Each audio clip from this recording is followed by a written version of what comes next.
Donc ce débat va clôturer cette journée qui a été très riche en connaissances et puis avec un point de vue croisé dans ce thème très large.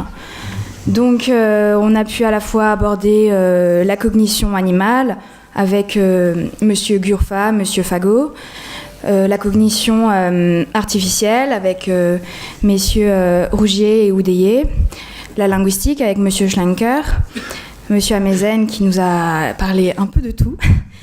Et puis dans la petite salle, on a eu une croisée entre l'animal et la machine avec Jean-Baptiste Mouret, et puis une croisée entre la linguistique et la machine avec Xavier Hinault qui nous a appris comment apprendre la grammaire à un robot. Donc bon, on ne peut pas tout faire, mais voilà, il y en avait pour tout le monde. Donc cette table ronde, elle vise, maintenant qu'on a un point de vue un peu sur plein de choses, de faire un peu de confronter directement les propos de chacun et de les nuancer, ainsi pour avoir une complémentarité afin de clôturer ce forum. Donc nous allons avoir une vision croisée avec un chercheur de l'ISIR, donc l'Institut des systèmes intelligents et robotiques, Mehdi Kamassi, un chercheur en cognition animale, Monsieur Georges Chapoutier, et un chercheur médecin immunologiste qui dirige le Centre d'études du vivant et qui est président du Comité consultatif national d'éthique, Monsieur Amezen. Donc on va commencer avec un peu de robotique pour alterner avec la conférence de Monsieur Fagot. Donc aujourd'hui, dans notre société, on voit de plus en plus de robots qui nous envahissent, à la fois notre quotidien, mais aussi l'humain lui-même, avec des prothèses, avec des exosquelettes, avec une sorte d'intelligence artificielle implantée dans le cerveau, autre que la machine. Donc la question, est-ce que l'humain se transformera-t-il un jour en forme de machine, en cyborg, et également, la machine se transformera-t-elle en humain? Est-ce qu'un jour, la machine aura une conscience? Donc c'est deux questions, je sais, assez... je t'en prie. Bonsoir à tous. C'est vrai que la première question en fait m'évoque un débat qui avait eu lieu à la Cité des Sciences il y a 3-4 ans sur la question des robots et des hommes. Et il y avait un anthropologue dont j'ai oublié le nom malheureusement, mais qui avait soulevé un point que je trouvais très intéressant, qui est peut-être intéressant à discuter dans ce cadre, qui était que finalement, donc si on considère une prothèse, un robot comme un outil pour l'homme, finalement peut-être que depuis qu'on définit ce qu'est l'homme, on définit l'homme à partir du moment où il a commencé à utiliser des outils, et notamment à manipuler la pierre. Donc finalement, on peut se poser la question dans quelle mesure l'ajout de ces prothèses change l'homme ou pas, ou est-ce que finalement c'est une continuité? Donc oui, on assiste en ce moment de plus en plus au développement de choses pour compenser des pertes, des déficits moteurs, faire des mouvements du bras pour la marche, et ça va sûrement être de plus en plus présent dans la société. Maintenant, je sais pas dans quelle mesure ça va changer l'homme, et ça je pense que c'est une question ouverte. Parce qu'il y a deux choses, il y a la prothèse qui va réparer, et puis il y a toutes ces tentatives d'améliorer, autre que pure médecine dans un cas de jambes coupées par exemple, mais les gens qui veulent développer des implants pour améliorer la mémoire, pour donner une force augmentée, c'est plus... Oui, mais dans ce cas-là, on peut peut-être aussi encore parler d'outils et de prolongement des capacités de l'homme, de la même manière que, quelque part, un marteau vise à prolonger, à accroître la capacité de l'homme à manipuler des objets. J'ai trois idées qui viennent de cette question. Je ne suis pas roboticien du tout, mais la première, une idée sociale ou biologique, c'est que, effectivement, comme tu l'as dit, l'homme se définit à partir des objets qu'il crée. Par exemple, quand il y a eu des leviers, on a dit l'homme c'est un système de leviers, de poulies. Après ça, au XVIIe, il y a eu les automates et Descartes a dit l'homme c'est très clair, le corps humain ça ressemble à un automate. Maintenant c'est l'âge des ordinateurs.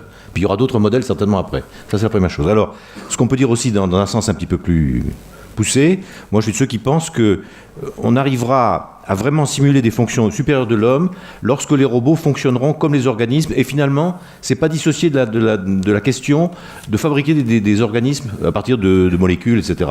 La création du vivant in vitro, en quelque sorte, je crois que c'est ça la vraie question pour atteindre les fonctions supérieures. Enfin, je suis ceux qui croient qu'on n'aura probablement pas des fonctions très élevées avec des robots construits sur des bases mécaniques, mais que le jour où on les fera sur des bases moléculaires, là on aura peut-être des choses plus avancées. En tout cas, c'est une question qu'on peut poser. Enfin, je crois que la question qui a été posée là, est-ce qu'il y a de la conscience chez les robots? Il faut d'abord savoir ce que c'est que la conscience, qu'on ne peut pas le définir. Et je rappelle qu'il y a beaucoup de philosophes qui pensent qu'on pourrait définir la conscience par petits bouts. Hans Jonas, par exemple, dit il y a de la conscience dès qu'il y a une molécule. Et en additionnant ces consciences élémentaires, on a une conscience globale. C'est un point de vue philosophique. Mais comme on ne sait pas définir la conscience, je crois que c'est très difficile de poser la question. Tout à fait. C'est bon, là vous m'entendez, oui. Une chose déjà, j'ai trouvé cette journée passionnante. Je devais faire autre chose et j'ai annulé pour l'écouter. Et j'ai été vraiment très, très heureux de tout ce que j'ai entendu. Les outils, il me semble qu'on évolue vers, au moins conceptuellement, c'est pas pour ça que ça va rentrer dans la réalité. Il y a un seuil qui est franchi. Jusqu'à maintenant, les outils étaient au service de nos intentions.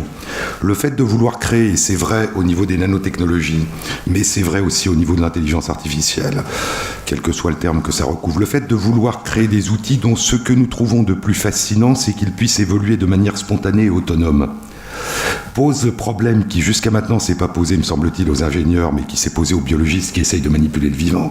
C'est comment être l'ingénieur qui décide de ce que sera un objet, alors que la propriété qu'il veut lui donner, c'est celle d'être capable d'évolution spontanée, d'apprentissage.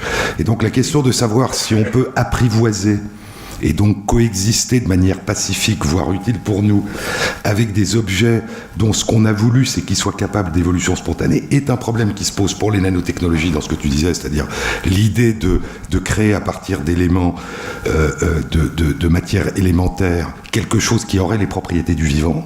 Qu'est-ce que c'est? Ça, c'est autre chose. Et de l'intelligence artificielle. Donc je crois qu'il y a un seuil. Jusqu'à maintenant, l'outil, c'était... Alors, c'était pas le propre de l'homme, puisque justement, beaucoup d'autres vivants non humains ont des outils, mais une capacité à vraiment développer des outils de manière importante, c'est impropre de l'homme. Et là, il y a un seuil. Est-ce que c'est un seuil qui est de l'ordre du rêve, parce que c'est fascinant de fabriquer quelque chose qui nous ressemble et qui ressemble au vivant, c'est créer d'une certaine façon quelque chose qui serait la vie. Est-ce que c'est de l'ordre d'un rêve, ou est-ce que c'est de l'ordre d'une réalité qui avance? Et je crois que ça posera des questions. En gros, serons-nous instrumentalisés par les instruments que nous créons, ou est-ce que ce sera des instruments qui seront à notre service? Et donc, je veux dire, d'une certaine façon, on se retrouvera confronté, si cette évolution marche, à des objets qui auront des relations avec nous, qui ont été et qui sont celles que nous avons avec les écosystèmes. Ce qui n'est pas du tout la même chose au point de vue des habitudes des cultures humaines, de fabriquer des écosystèmes ou de fabriquer des outils que nous utilisons dans des écosystèmes. Et du coup, moi, ça me fait penser que ça dépend beaucoup de ce qu'on veut faire en apportant des capacités d'autonomie aux robots. Et je tiens à préciser que je participe d'une approche de la robotique qui est particulière, parce que la robotique c'est très vaste, il y a beaucoup d'approches très différentes, beaucoup de finalités très différentes. Et dans mon cas, le robot est un outil pour essayer de mieux comprendre l'homme. Et donc je travaille en l'occurrence pour justement essayer de modéliser des capacités d'apprentissage en m'inspirant de ce qu'on observe chez les rongeurs, chez les animaux, chez les humains dans différentes tâches, mais avec l'idée que peut-être que si on arrive à reproduire à peu près ce type de dynamique comportementale qu'on a observé expérimentalement chez le robot, ça peut nous donner des idées plus précises sur les mécanismes en jeu. Alors après, par rapport au point que vous avez fait avant sur le substrat finalement, il est vrai, ça serait aussi mon positionnement qu'en robotique, je pense, peut-être pas tout le monde, mais que beaucoup de monde considère que c'est plus le fait de traiter de l'information moins que le substrat qui va être important, et qu'éventuellement on pourrait, avec autre chose que des cellules, reproduire des capacités cognitives. Oui, je pense qu'on peut le faire. Ceci dit, l'évolution pendant des millions d'années à miniaturiser tout ça dans des modèles de molécules, je crois que c'est difficile de faire mieux, mais enfin, peut-être qu'on peut faire mieux. Mais après, une approche qui n'est pas la mienne en robotique, mais qui je pense est très pertinente, très intéressante et intéressante à mentionner, certaines personnes qui travaillent en robotique essayent de doter les robots de capacités d'apprentissage, d'autonomie, ne cherchent pas du tout à s'inspirer du vivant, et je ne vois pas de raison qu'ils ne réussissent pas à trouver des choses très intéressantes, même d'autres façons de résoudre des problèmes, et qui, peut-être, ces autres façons de résoudre des problèmes vont nous aider encore mieux à comprendre comment nous les résolvons. Donc, et est-ce que vous pensez qu'un jour on pourrait modéliser la conscience ou pas ? C'est la grande question. Est-ce qu'avec de la mécanique et un ensemble d'algorithmes immenses, bien sûr, on pourrait modélier la conscience ? Bon, c'est une question... Personnellement, j'y crois pas. C'est une question extrêmement difficile, et je suis pas du tout spécialiste de la conscience, donc je vais pas être capable de toute façon de donner de Est-ce que chacun peut donner une définition de la conscience ? Mais non, je vais pas m'y risquer, justement. C'est le genre de choses que j'ai préféré éviter. Je préfère définir un comportement, le caractériser. Je ne suis pas spécialiste pour pouvoir dire voilà, la conscience, ça rentre dans telle case. Par contre, ce qui peut être intéressant, c'est éventuellement d'utiliser encore une fois le robot pour essayer de caractériser, d'aider à mieux comprendre ce qui se passe dans des états de conscience chez l'homme.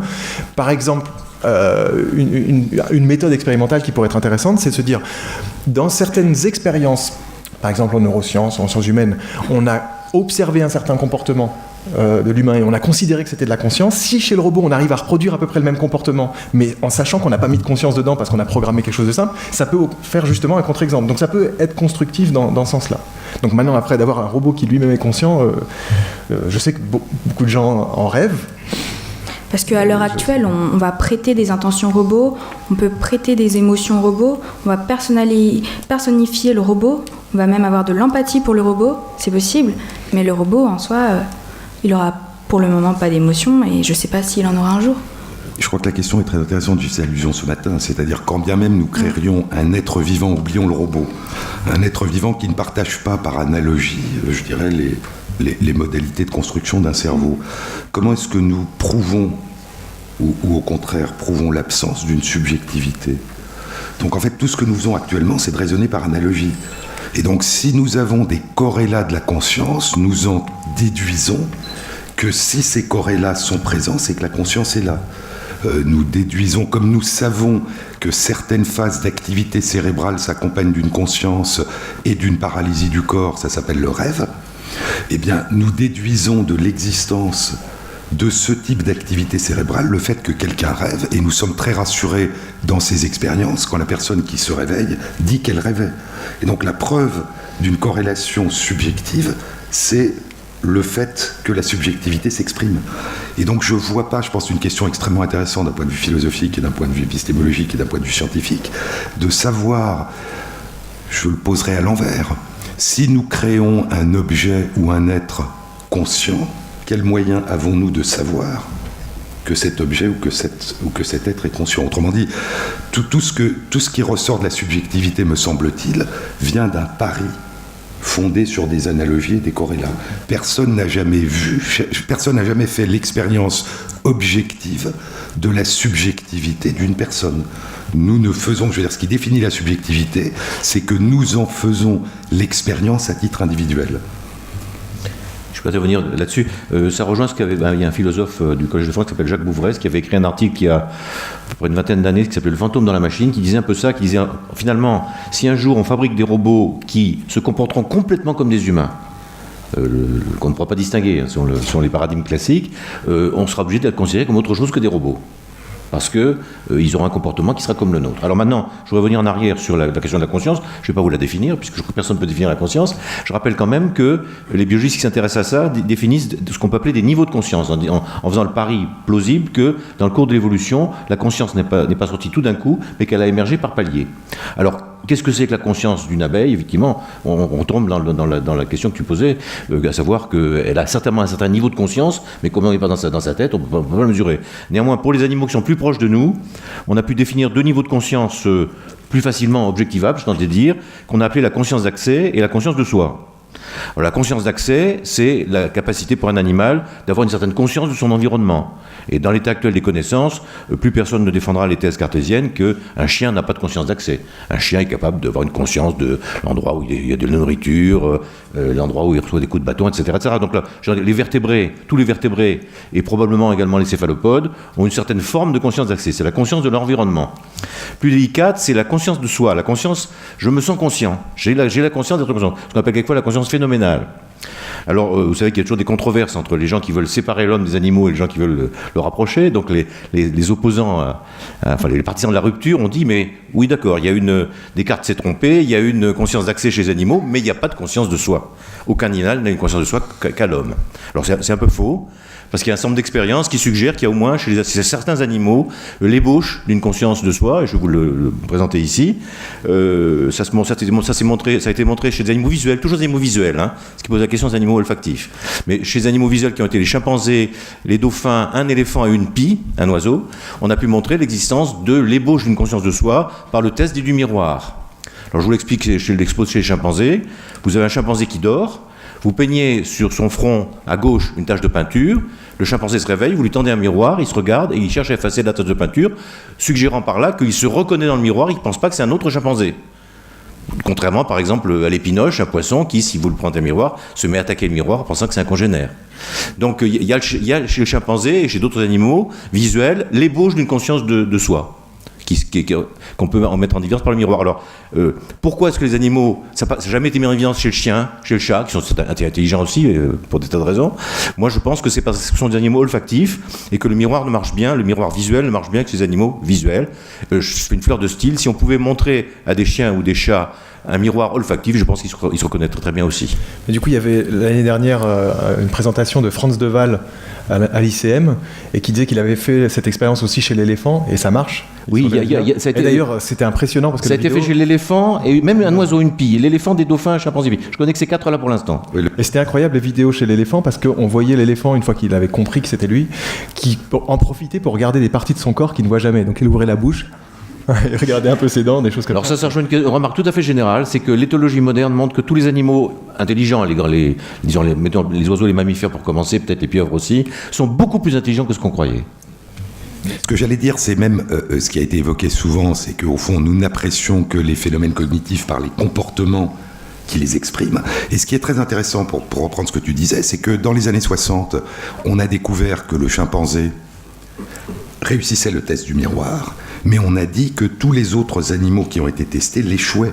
Et il a fallu attendre 30 ans, oui, voire 40 ans, pour s'apercevoir que les animaux dont on avait dit qu'ils échouaient, n'échouaient pas. Et donc il y a ceux qu'on n'avait même pas testés, comme la pie voleuse, parce que l'idée qu'elle puisse se reconnaître dans le miroir n'avait jamais effleuré l'idée. Donc on a des réponses qu'aux questions qu'on pose, mais on a des réponses qu'aux questions qu'on pose avec suffisamment de conviction que la réponse pourrait être positive pour le trouver. Ce qui est très intéressant, c'est toute l'histoire des échecs des tests du miroir chez des animaux dont on a montré qu'elle était. Donc il y a aussi ce pari, c'est-à-dire au fond, on trouve d'autant plus de corrélats ou d'expressions de ce qui correspond à la conscience qu'on fait le pari qu'elle existe chez l'autre. Lorsqu'on fait le pari qu'elle n'existe que chez les êtres humains, eh bien on a tendance à ne pas le voir et à ne pas le chercher vraiment avec beaucoup de conviction chez les animaux. C'est difficile d'avoir des preuves. Je dirais que l'absence de preuves n'est pas une preuve de l'absence. Et donc, trouver des preuves positives, c'est une chose. Ne pas trouver de preuves, en gros, comme tu le disais, un animal qui ne se reconnaît pas dans le miroir, ça ne veut pas dire qu'il n'a pas de conscience de soi. Ça veut dire simplement qu'on n'a pas d'éléments permettant de dire qu'il a une conscience de soi. Et c'est vrai que toute l'histoire de l'éthologie, vous évoquiez Franz de Waal, mais la mise en évidence de phénomènes de consolation et de réconciliation après les combats chez les chimpanzés, la réponse a été c'est normal, c'est nos plus proches cousins phylogénétiquement. Et puis on l'a trouvé chez le cheval, et puis on l'a trouvé chez le chien, et puis on l'a trouvé chez les corbeaux.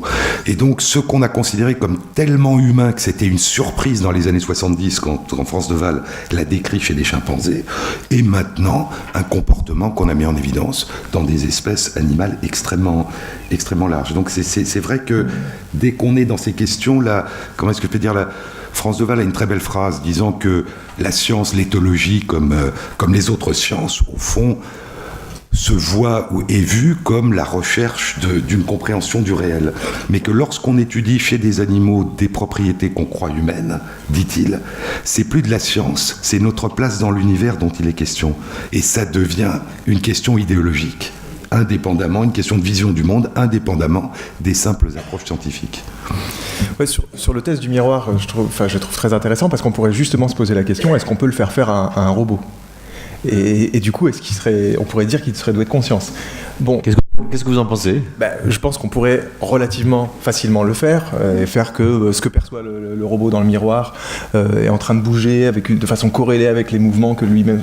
On pourrait faire en sorte que ça se passe, mais je pense que du coup, c'est là que ça serait intéressant d'utiliser le robot, parce que peut-être qu'on pourrait du coup raffiner ce protocole pour dire c'est pas suffisant simplement de dire qu'il y a conscience quand il y a reconnaissance, il faut qu'il y ait telle autre condition qu'éventuellement le robot tel qu'on le connaît à l'heure actuelle ne remplit pas. Je ne suis pas sûr, mais tu dois le savoir mieux que moi, si dans le test du miroir, un témoin, un contrôle a été mis en place. C'est si je vois quelqu'un avec qui j'interagis, qui a une tache sur le front, est-ce que je vais me mettre à sa place et vouloir l'effacer? Parce que je pense que si lui a une tache sur le front, je l'ai aussi. Je crois pas qu'il y ait ça. Ça me rappelle rien. Et donc, je pense que c'est ce qui manque dans le test du miroir. Donc, c'est le fait que l'empathie est telle, c'est-à-dire la projection de l'autre en soi est telle que des phénomènes d'empathie pourraient amener à effacer une tâche parce qu'on voit l'autre, mon semblable, avoir une tâche. Et donc, on pourrait imaginer un robot qui, sur des phénomènes d'imitation et des phénomènes d'apprentissage par imitation, a un comportement qui donne l'impression d'une reconnaissance de soi, dont, encore une fois, tout ce que nous pouvons avoir, c'est une inférence à partir du comportement. Alors, et si, je m'excuse juste, si l'empathie, c'est au fond vivre en soi ce que l'on croit que l'autre vit, eh bien c'est très difficile, je crois même, je dirais même à notre niveau, de faire la différence entre la conscience de soi et la conscience de notre lien à l'autre. Si la conscience de l'enfant, de soi, du bébé se bâtit dans sa relation à l'autre, eh bien c'est très difficile de séparer, je dirais de manière absolument radicale, ce qui est de l'ordre de la conscience de soi et ce qui est de l'ordre de la conscience d'une interaction avec l'autre.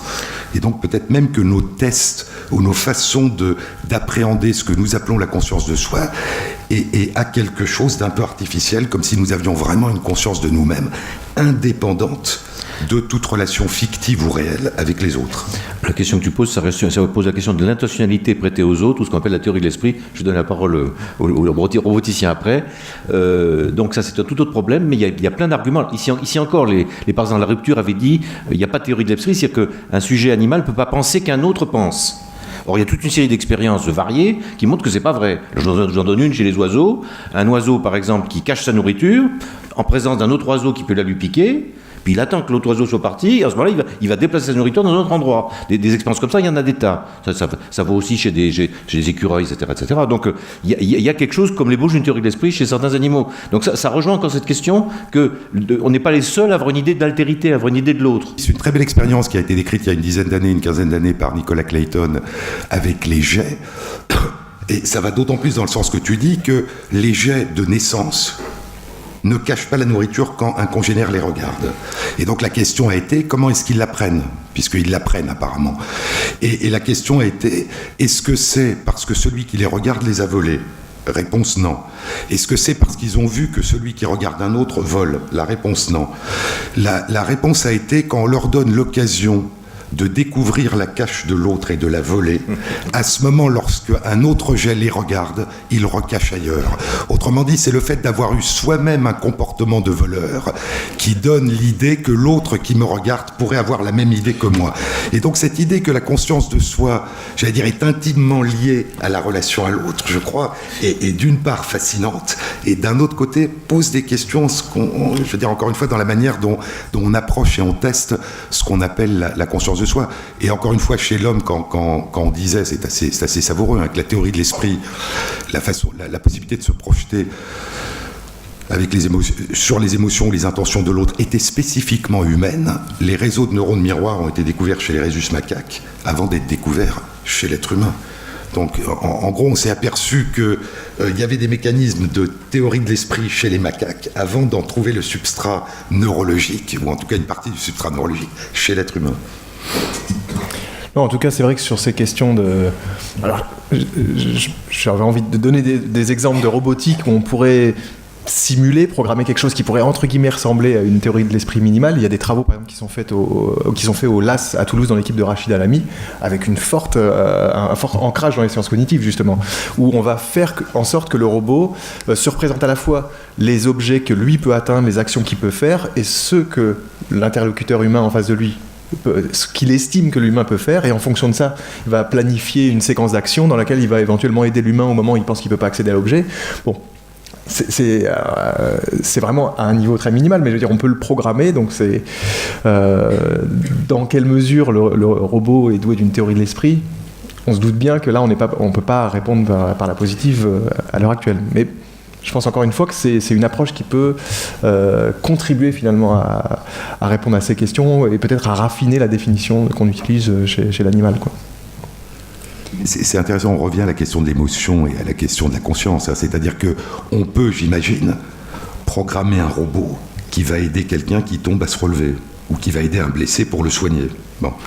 Mais ce qui nous meut dans le fait d'aider quelqu'un qui tombe ou un blessé pour le soigner, c'est le fait de vivre en nous une émotion qui est semblable à celle que nous prêtons à l'autre. Et donc, c'est en fait, d'une certaine façon, de souffrir de sa souffrance et de vouloir l'aider. Et donc, on peut très bien mimer ce type de comportement en passant par un chemin complètement différent, qui est « j'aide quelqu'un dont je vois des signes de souffrance » sans du tout partager l'état de la personne que j'aide. Et donc c'est toujours, je pense qu'on peut mimer, on peut par apprentissage et par des voies justement très différentes de celles, je dirais, qui ont été mises en jeu dans l'évolution du vivant, arriver à des comportements du même type, mais en court-circuitant ce qui est, je dirais, le moteur de ces comportements et de nos comportements, qui est justement le fait de pouvoir partager les émotions et les intentions de l'autre. Oui, ça rejoint dire le fait que, comme pour la conscience, il n'y a pas de définition de l'émotion. L'émotion, on la repère par analogie avec nous chez les vertébrés, en gros, mais quelles sont les émotions des abeilles, des vers de terre, on est bien embarrassé pour le dire, il n'y en a pas de définition objective. Vous aviez peut-être entendu parler des expériences qui ont été faites, je crois, il y a 2-3 ans au Japon, où il y avait un robot qui était soi-disant tombé amoureux d'une des expérimentatrices, et qui du coup même l'empêchait de partir. Bon, je ne sais pas du tout ce qui a été programmé dans le robot, peut-être que Nicolas ou Pierre-Yves vous rappelez, mais bon. Pareil, on se doute bien que c'est complètement programmé. Le problème, c'est que les robots, on peut un peu les programmer comme on veut. Il y a un ordinateur qui aurait, paraît-il, imprimé pendant toute une série de bandes, je pense, donc je suis, mais on pense qu'il était programmé pour ça.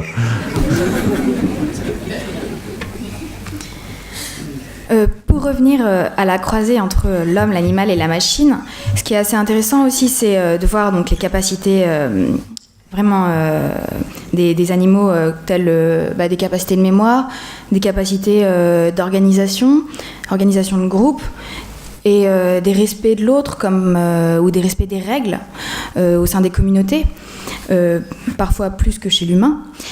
Et de se demander, comme par exemple chez les fourmis, si c'est pas au final des sortes d'automates génétiques qui sont programmés entre guillemets pour faire ça. Et est-ce que là il y aurait une analogie avec le robot ? Oui, quelque chose qui me frappait dans une partie des exposés et qui a à voir peut-être avec la définition ou l'absence de définition de ce qu'on appelle la cognition, c'est qu'il y a un certain nombre de caractéristiques comme la décision, la mémoire, l'apprentissage, voire l'anticipation, qui me semblent complètement dissociés des phénomènes neurobiologiques, des phénomènes de conscience, des phénomènes émotionnels. Je m'explique. C'est une question de langage. J'ai travaillé 25 ans sur les phénomènes de mort cellulaire. Chez des organismes unicellulaires, soit des bactéries, des myxobactéries, soit des organismes eucaryotes comme les levures, Dictyostelium, Discoideum, lorsque les conditions d'environnement sont défavorables, il n'y a pas beaucoup à manger, c'est contingent, c'est pas programmé, eh bien, une partie des cellules se transforme en spores, c'est-à-dire en gros s'arrêtent quasiment de vivre, deviennent l'équivalent de graines et peuvent survivre pendant des années, voire des dizaines de millions d'années si les expériences sont vraiment probantes des bactéries qu'on a retrouvées dans de l'ambre. Et l'autre partie s'autodétruit Et l'autodestruction de la partie qui s'autodétruit favorise par différents mécanismes la survie des spores. Chez les myxobactéries, c'est parce qu'elles construisent une espèce d'arbre. Et donc il y a le tronc de cellules mortes, des branches, et les spores sont au sommet. Donc elles sont protégées de l'environnement, elles sont à distance. Chez Dictyostelium, c'est encore plus remarquable. Les cellules qui sont en train de mourir, avant de commencer à mourir, forment un corps. Ce corps, on parlait de curiosité ou d'aversion, fuit la lumière. Et donc d'un seul coup, on a une espèce de corps qui ressemble à un champignon et une fleur, qui est en train de fuir la lumière et qui, au bout d'un moment, s'immobilise. Et il s'immobilise parce que les cellules qui formaient la tige du champignon sont mortes. Et au sommet, les cellules se sont transformées en spores.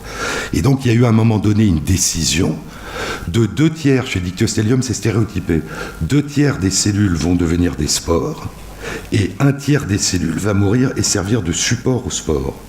Au moment où ça se passe, contingence, l'environnement est défavorable, il n'y a pas assez à manger, chaque cellule est en train de se transformer au hasard, un bruit, soit en cellule qui va mourir, qui va s'autodétruire, soit en cellule qui va se transformer en spore. Mais quand une cellule commence à basculer par hasard d'un côté, elle sécrète des molécules qui empêchent la voisine de basculer dans le même côté. Et donc plus les cellules basculent d'un côté et plus leur voisine bascule dans l'autre. Et il se trouve que, en raison de la réponse, de la concentration des molécules et de la réponse, eh bien ça va donner toujours 2/3 de spores et 1/3 de mort. Mais c'est pas programmé. C'est-à-dire que la cellule qui va s'autodétruire ou la cellule qui va devenir une spore, au début, ça peut être n'importe laquelle. Et donc on a un phénomène de décision individuelle et collectif, et il y en a d'autres exemples, qui est radical au point que dans les phénomènes de mort cellulaire programmée, le terme de décision de vivre ou de mourir est un terme banalement utilisé, même s'il est très anthropomorphique, qui n'a rien à voir avec une décision, au sens où le basculement d'un état à l'autre se fait, mais personne ne l'a décidé. Et donc lorsqu'on utilise au niveau des automates ou au niveau des réseaux élémentaires de neurones, où il n'y a pas de conscience, le terme de décision, je veux dire, il est du même ordre que celui qu'on peut utiliser pour les bactéries. Deuxième exemple, la mémoire. Le système immunitaire est un magnifique modèle d'acquisition de la mémoire. C'est quoi la mémoire du système immunitaire qui fait que quand on vaccine une personne, elle va répondre très vite contre l'agent infectieux contre lequel on l'a immunisé, ou que la deuxième fois que le même agent infectieux va venir, c'est tout simplement que la première rencontre a modifié la cellule, qui s'étant transformée, s'est transformée dans une cellule qui répondra différemment la deuxième fois de la première. Et donc la mémoire n'est nulle part en tant que telle. Ce qu'on appelle la mémoire, c'est la transformation de la cellule et de la collectivité des cellules qui fait que la deuxième réponse est différente. Et ça donne des propriétés émergentes à l'ensemble qui fait que d'autres phénomènes vont survenir, qui ne peuvent pas survenir. Donc lorsque au niveau élémentaire, et c'est important parce qu'au fond, la question, c'est si au niveau de cellules qui sont des bactéries, des formes de levure, des cellules de notre système immunitaire, des phénomènes qu'on appelle des phénomènes de décision, d'apprentissage et de mémoire existent, quelle est la spécificité des réseaux de neurones qui fait que lorsque ces phénomènes se produisent, émerge quelque chose qui est de l'ordre de la cognition, de la capacité à raisonner et de la capacité à ressentir des émotions, de la conscience. Donc je trouve fascinant au fond qu'on s'aperçoive et qu'on puisse modéliser dans des réseaux neuronaux ou dans des modèles de réseaux neuronaux des phénomènes qui sont universels dans le vivant.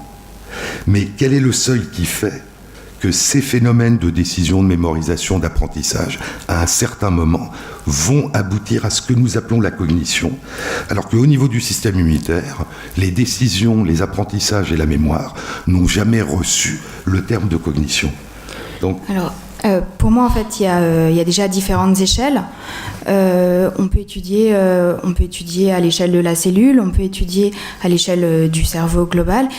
Et puis, donc, on n'a pas la même enfin, comme j'ai pas pu aller à la conf de Monsieur Rougier, mais il présentait la cognition incarnée. Donc, ce qui est très important, c'est justement de pas étudier des cellules seules, par exemple, mais de les étudier dans un organisme, lui-même en interaction avec son environnement, et également en interaction avec ses pairs, ce qui modifie l'ensemble et ce qui fait vivre cette simple mémoire de base. L'incarnation, c'est essentiel. Il n'y a pas d'organisme sans environnement. Il n'y a pas de. Je veux dire, l'incarnation est essentielle. Mais ce que je veux dire, c'est que un système immunitaire humain, un système immunitaire d'oiseaux ou un système immunitaire de drosophiles ont une incarnation, c'est-à-dire le corps qu'elles habitent, est radicalement différent. Bon, mais qu'est-ce qui fait que les propriétés d'auto-organisation, de décision, d'apprentissage, de fonctionnement collectif et de mémorisation du système immunitaire, pour prendre un exemple, n'aboutissent pas à des phénomènes que l'on retrouve au niveau des réseaux de cellules nerveuses? Est-ce que ça a quelque chose, c'est simplement la question que je pose, qui a à voir avec l'état de différenciation des cellules nerveuses, qui est différent de l'état de différenciation des autres cellules du corps, ou est-ce que ça a à voir, non pas, ce qui revient un peu à ce que vous évoquiez, est-ce qu'on peut par différents moyens, en gros, est-ce qu'on peut, à partir de réseaux de cellules qui ne seraient pas des neurones, avoir des phénomènes qui ressemblent à ceux que construit le cerveau, et donc c'est des questions de modalité d'interaction et d'organisation, et c'est pas les briques qui comptent. On peut faire un cerveau avec des cellules du foie pour dire n'importe quoi, c'est la manière dont les cellules interagissent qui est essentiel, ou est-ce qu'il y a quelque chose qui est lié aux briques et qui fait que, indépendamment de l'architecture du système, les briques cellules nerveuses sont un des éléments nécessaires, mais évidemment insuffisants, pour faire émerger ces propriétés? Oui. Oui, il y a tellement d'idées que je ne sais pas par quel bout commencer. Oui, d'abord, le fait est que les organismes plus élémentaires, disons, moins évolués dans l'évolution, font des choses un peu similaires que vont faire les autres, mais les autres le feront différemment, éventuellement consciemment. Alors ça, c'est un problème, c'est un effet très général, que dans l'évolution, il y a des paliers pour beaucoup de choses, et que, à beaucoup d'égards, alors par exemple, l'immunité, la mémoire immunitaire, un premier essai de mémoire, peut-on dire, avant la mémoire cérébrale, par exemple, etc. Et ça rejoint le fait aussi que, dans beaucoup d'exemples, la nature précède la culture, ou que la culture prolonge la nature, que la culture fait de manière culturelle des choses que la nature a déjà amorcées de façon naturelle. Donc c'est quelque chose de très général. Je voudrais, à titre d'exemple, parler des règles qui ont été évoquées. Les règles, c'est assez clairement là-dessus, et ça va d'ailleurs poser la question aux roboticiens. Ici encore, il y a des paliers. Et prenons sommairement, je caricature un petit peu, mais les règles sociales chez les insectes sociaux d'une part et chez les vertébrés d'autre part, toute société animale a besoin de règles pour fonctionner, parce que s'il n'y a pas de règles, bien, les individus s'attaquent les uns les autres, etc. Donc il faut des règles de fonctionnement, il faut qu'il y ait entre guillemets un certain respect entre les individus, entre les parents, entre les enfants, etc., etc. Mais il est clair que les insectes sociaux, que Langanet appelle un petit peu abusivement des automates génétiques, ils ne sont pas tout à fait automates, qu'ils apprennent quand même un petit peu, mais enfin qui sont quand même beaucoup plus rigides que les sociétés de vertébrés, ils font des mêmes choses de façon assez différente. Et c'est vrai que la notion de conscience des règles, règles sociales par exemple dans les colonies de chimpanzés par exemple, dans les troupes de chimpanzés, eh bien il y a des choses qui peuvent être similaires, mais qui sont pas exactement construites de la même manière. Et donc la question se pose que, à cause ce que tu disais, à savoir qu'à côté de la conscience, il y a des systèmes qui sont très généraux, comme les règles, le fait que deux individus ne doivent pas se battre dans une société qui, elles, sont pas nécessairement liées à la conscience, qu'on va retrouver chez les insectes sociaux, et peut-être aussi chez les robots. J'aimerais avoir ton avis là-dessus. Bon, c'est vrai que sur toute la question de l'organisation sociale chez les robots, je suis vraiment pas le mieux placé pour y répondre. Alors il y aura peut-être d'autres roboticiens qui pourront dire... il y a eu des histoires de société collective entre des blattes et des robots. Il y a eu ça qui a été développé par quelqu'un. Des espèces de colonies mi-robots, mi-blattes. Oui, alors on fait croire, un robot se fait passer pour une blatte et effectivement est traité par la collectivité des blattes de façon non différente d'un autre individu blatte.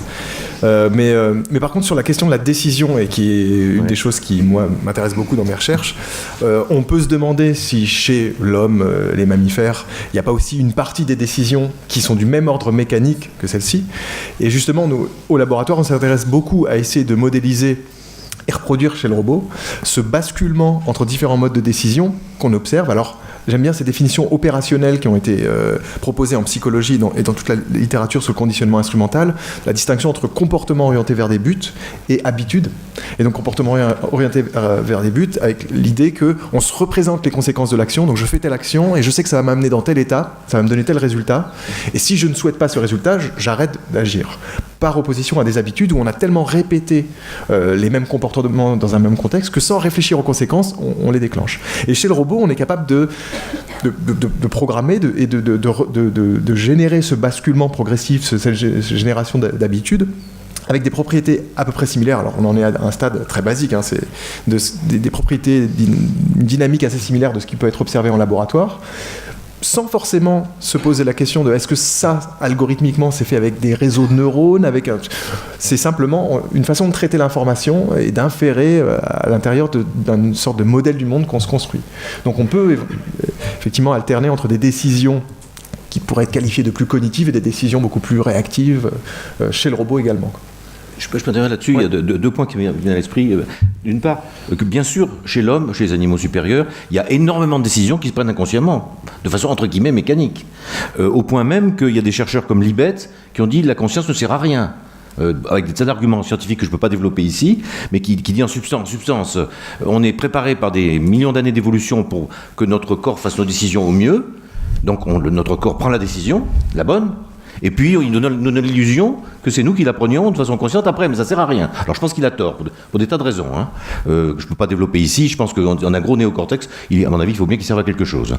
Mais pas sur... Il y a des gens qui ont défendu cette thèse-là. Et puis, pour terminer sur une note un peu plus humoristique, Deval, qui a beaucoup des troubles de chimpanzés, dit aussi, alors il y a des comportements moraux, proto-moraux chez les chimpanzés, ils aident les handicapés, etc. etc. Et ici encore, il y a des gens qui sont venus à la charge en disant, mais c'est des comportements purement mécaniques. Et alors, je terminerai cette boutade de Deval qui dit, effectivement, chez les chimpanzés, c'est très pratique, les chimpanzés ne sont pas des philosophes de la morale. Mais au fait, combien d'hommes le sont ? Et alors, c'est intéressant parce que Deval dit que nous sommes des primates bipolaires. Hein, puisque nos deux cousins les plus proches, génétiquement aussi proches l'un que l'autre, c'est le chimpanzé et le bonobo. Les chimpanzés sont les seuls animaux, à ma connaissance, qui peuvent faire gratuitement la guerre à un groupe voisin en taillant des lances à partir de branches et en les massacrant. Les bonobos, lorsqu'ils rencontrent un groupe voisin qu'ils n'ont jamais rencontré, sont extrêmement amicaux et comme ils ont l'habitude de l'être, et donc résolvent les conflits ou la surprise par des relations sexuelles et affectives et amicales, là où les chimpanzés les résolvent par des conflits beaucoup plus brutaux et des hiérarchies beaucoup plus brutales, même si ils ont aussi des phénomènes de réconciliation et de consolation. Et donc c'est intéressant parce que là encore, bon, si on prend chimpanzé et bonobo, je veux dire, si on parle de cognition humaine, juste un instant, c'est intéressant, mais on oublie que les chimpanzés, les bonobos et nous sommes les survivants d'une ramification extrêmement importante, et que donc il y a eu d'autres êtres humains, il y a eu d'autres préhumains, il y a eu d'autres primates non humains dont nous sommes les seuls survivants. Et donc même nos capacités cognitives par rapport à nos cousins humains qui ont disparu depuis quelques dizaines de milliers d'années, nous ne savons pas, quand vous disiez est-ce qu'on peut, j'allais dire, construire une conscience avec des éléments qui ne sont pas biologiques, nous ne savons pas, si je devais le dire autrement, combien il y avait ou combien il y aurait de façons possibles d'être humain d'un point de vue de nos activités mentales. Et donc nous sommes une des façons d'être humain d'un point de vue cognitif, d'un point de vue mental, qui a survécu par hasard à l'évolution. Une brève remarque sur les bonobos. Effectivement, par rapport à nos deux cousins, on aurait plutôt intéressé à s'inspirer du comportement paisible des bonobos plutôt que du comportement guerrier des chimpanzés, effectivement.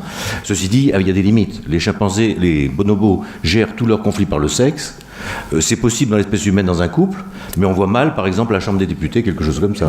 Alors, tu sais que c'est intéressant parce que je me suis... C'est intéressant, et dans ce sens-là, nous sommes plus chimpanzés que bonobos, parce que tous les films dans lesquels il y a une représentation de la sexualité sont interdits aux mineurs, alors que ceux qui ont une représentation des massacres sont autorisés.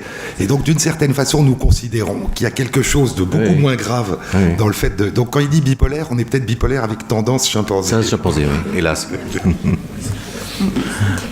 Et du coup, si on est si proche des animaux, quels sont vraiment ce qui singularise l'homme pour vous ? Vous voulez que je réponde à cette question ? Oui. Alors d'abord, il faut remarquer que ce qui singularise les hommes, ça s'est réduit petit à petit. Ça se réduit, bon. Oui. Alors, je pense que déjà, une particularité de l'homme, c'est son cerveau. On a un cerveau très puissant qui nous permet beaucoup de choses. On a un cerveau qui est extrêmement puissant, plus que celui des chimpanzés. Deuxième caractéristique, c'est un cerveau qui est plastique. On est des néoténiques, on est des juvéniles, on joue tout le temps. Hein. C'est pas si remarqué que le jeu occupe dans nos on n'est pas toujours rationnel, on joue sans arrêt. Jeux sportifs, jeux de hasard, les financiers jouent avec nos économies, etc. On joue tout le temps. On est des joueurs. Hein. Donc on a un cerveau très puissant et très plastique qui peut s'adapter au bien comme au mal. Donc ça c'est très important de dire. Mais ça suffit pas. Nos ancêtres sapiens avaient le même cerveau, très puissant, très plastique, et ils construisaient des silex un peu au-dessus, mais pas très différents des chimpanzés. Or, ce qui caractérise l'homme, c'est que grâce à ce cerveau, il peut en quelque sorte capitaliser d'une génération sur l'autre. Il accumule des connaissances, alors a fortiori maintenant depuis qu'il y a l'écriture, les ordinateurs, les bibliothèques, etc. En d'autres termes, la génération qui suit a beaucoup plus de capacité de connaissances grâce à cette accumulation que la génération d'avant. Alors je ne dis pas que certains animaux transmettent à leurs petits, ça existe, mais il n'y a pas cet effet cumulatif génération après génération qui fait que l'homme d'aujourd'hui fabrique un ordinateur, ce que bien entendu notre ancêtre sapiens ne pouvait pas faire. En d'autres termes, je crois que c'est cet effet cumulatif de l'histoire, lié au cerveau bien sûr, hein, mais qui est assez caractéristique de l'homme. C'est une question intéressante d'ailleurs, parce que quand on regarde d'un point de vue génétique, d'un point de vue épigénétique, d'un point de vue cérébral, d'un point de vue neurologique, un chimpanzé, un bonobo et un être humain, on a beaucoup de mal à trouver une différence qui permettrait d'expliquer cette différence non linéaire dont tu es en train de parler. Donc ça pose un autre problème, c'est-à-dire que à modification vraisemblablement très faible dans l'organisation, dans la structuration ou dans la construction du corps, correspond un phénomène possible d'amplification linéaire. Mais n'oublions pas, là aussi, je pense qu'il y a quelque chose, c'était vrai, on le disait pour le test du miroir, nous ne comparons pas des activités cognitives, nous ne comparons pas des consciences. En gros, pour dire n'importe quoi, peut-être que les babouins ont des rêves et des méditations d'une profondeur insoupçonnée à nos yeux. Ce que nous comparons, c'est des capacités comportementales. Et en ce qui concerne nos capacités comportementales, et en particulier de création de toute une série d'outils et d'œuvres, il est évident qu'il y a une différence extrêmement importante. Mais là encore, on ne parle pas véritablement, et c'était dit aujourd'hui, de notre univers mental, on parle de ce que notre univers mental nous permet individuellement et comme tu le disais collectivement, hein, y compris dans le temps, de réaliser. Et donc je ne suis pas sûr que cette différence qui, comme tu le dis, s'accroît avec le temps parce qu'elle est cumulative et donc donne l'impression... La connaissance est cumulative. Non, mais et donc nos comportements changent de manière non linéaire en raison de l'accumulation, c'est-à-dire que sans doute pendant 100 000 ans, si l'homme moderne est apparu il y a 200 000 ans, pendant 100 000 ans, son comportement n'a pas dû changer de manière significative, et depuis quelques milliers d'années, le comportement a changé. Nous sommes les mêmes. Donc cette capacité, au fond, à avoir des comportements qui évoluent de manière non linéaire en s'amplifiant de manière exponentielle, ne traduit pas forcément, me semble-t-il, à la base, des différences extraordinaires en termes de capacité mentale. Donc peut-être que ce qui nous différencie, pour dire un peu n'importe quoi, d'un chimpanzé ou d'un bonobo, c'est peut-être ce petit quelque chose qui permet, dans certaines circonstances où l'accumulation est en train de se faire, de s'éloigner en termes de comportement de manière extrêmement importante. Et je crois que nous avons tendance à confondre. Si je devais dire les choses de manière caricaturale, pendant très longtemps, et encore récemment, des évolutionnistes éminents comparaient les capacités, essayaient d'en trouver la raison d'ailleurs, d'un point de vue phylogénétique ou génétique, comparaient les capacités mentales des femmes et des hommes en s'appuyant sur leur réalisation. Et comme tous les inventeurs, tous les guerriers, tous les créateurs et tous les artistes étaient des hommes, il était évident qu'il y avait une différence dans les capacités mentales entre les hommes et entre les femmes. Or, c'était simplement qu'elles n'exprimaient pas ces capacités parce qu'on les empêchait de les exprimer. Donc, il y a quelque chose à trop vouloir rabattre les capacités mentales sur les comportements que l'on peut observer. Il y a le risque qui se situe de créer au fond des différences majeures, là où ce sont des différences d'incitation, de motivation, de possibilité ou de cumulation. Pour le dire brièvement, parce que je ne veux pas que vous monopolisiez le discours, pour le dire brièvement, sous notre forme, quand on dit quel est le propre de l'homme, il faut dire quel homme. Est-ce que c'est l'homme tout nu, l'homo sapiens des origines, ou l'enfant sauvage qui n'a que son cerveau tout seul, etc. Donc, est-ce qu'elle est son propre ? Alors, il est intelligent, il a un gros cerveau, etc. Mais il n'est pas si différent que ça du chimpanzé. Et puis, est-ce que c'est l'homme avec une histoire derrière lui, qui cumule les connaissances de ses bibliothèques? Ça, c'est pas le même homme. Donc le propre de l'homme, ça dépend à qui on l'adresse. Oui. Et alors, ce qui est drôle, parce que Darwin disait il y a longtemps que la différence entre l'homme et l'animal, en tout cas certains animaux, est une différence de degré et pas de nature, ce qui est ce qu'on est en train de dire. C'est-à-dire, c'est pas une différence. Mais de manière intéressante, tous les propres de l'homme qu'on a explorés chez certains de nos cousins, certains oiseaux sont assez éloignés, on les a retrouvés, pas chez tous, mais le test du miroir, la culture, les outils. Il n'y en a qu'un, à ma connaissance, qu'on n'a pas retrouvé. Ce qui est assez étonnant, c'est le fait de faire du feu. Et donc, s'il y a un propre de l'homme dans le monde vivant, c'est le fait de faire du feu. Mais ce qui me frappe, c'est que c'est un propre de l'homme qui est préhumain. Parce que ce sont des hominidés qui vivaient il y a 700 000 ans, c'est-à-dire 500 000 ans avant l'apparition de l'homme moderne, avant notre apparition, qui utilisaient le feu. Il y en a un autre sur Ensevelir ses morts, qui est aussi préhumain, ou préhistorique. Et donc il y a une espèce de propre du préhomme, disons, oui, et pas qui est très particulier et très bizarre, et pour lequel des fonctions cognitives extraordinaires n'ont pas été postulées, qui est peut-être une des différences radicales entre le monde animal et le monde préhumain, qui est le fait d'être capable de recueillir et d'entretenir et de faire du feu.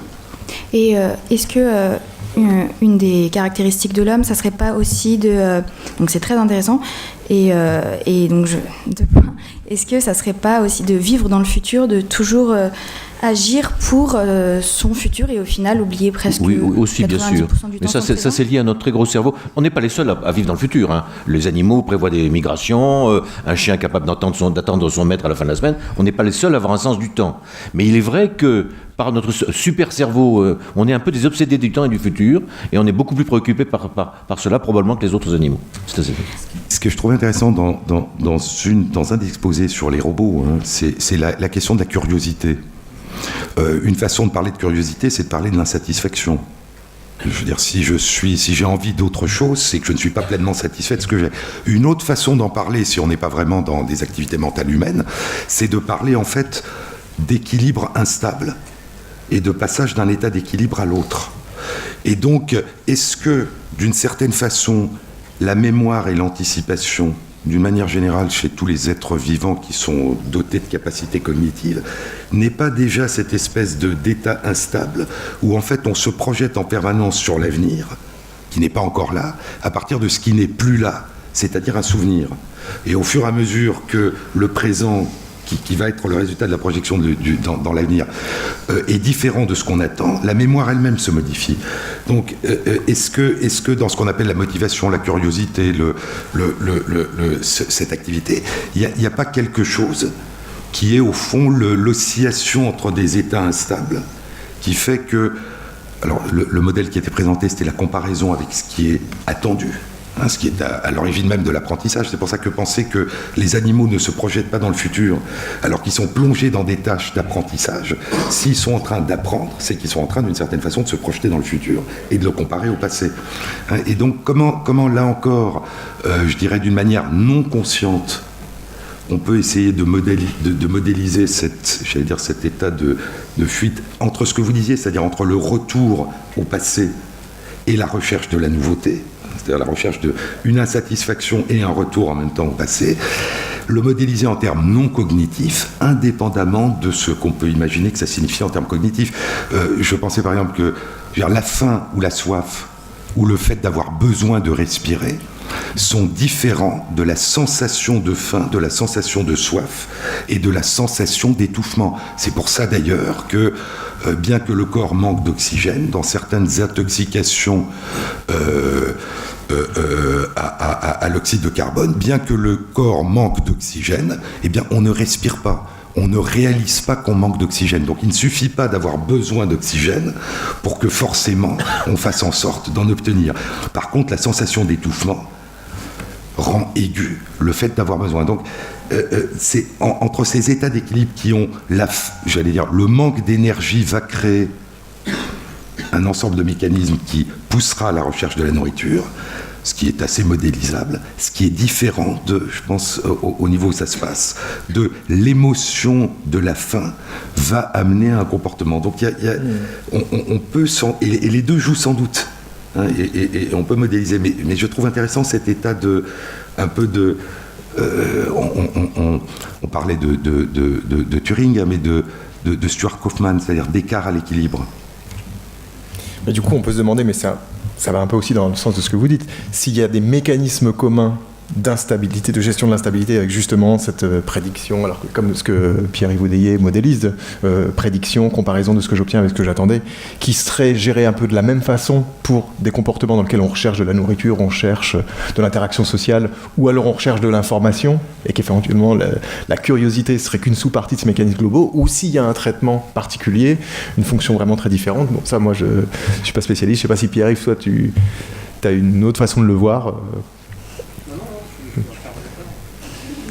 Merci. Ce que je voulais dire, ce qu'on évoque. Toujours pas. Ce qu'on évoquait, est-ce qu'une bon, si on prend le développement, au début, ce qui est extraordinaire, c'est que comment est-ce que je veux dire, la cognition est un phénomène rétrospectif. Donc au cours du développement embryonnaire, elle vient après, elle se construit. Et donc, est-ce que dans la construction même du cerveau, des régions cérébrales et de ses capacités, il n'y a pas déjà ces phénomènes d'instabilité, de curiosité, de recherche de satisfaction, d'interaction, avant même qu'il y ait confrontation au monde extérieur? Au fond, est-ce que le système ne s'auto-organise pas d'une manière, je dirais, virtuelle, stochastique, à partir d'un certain niveau d'enstabilité et de certaines boucles de régulation, avant de se confronter à ce qui, là, va devenir information nouvelle? Une bonne façon de répondre à ça serait qu'on essaye de modéliser ça, ce mécanisme, et de voir si ça reproduit les comportements qu'on observe. Mais sur cette question du propre à l'homme, il y a aussi la question du langage.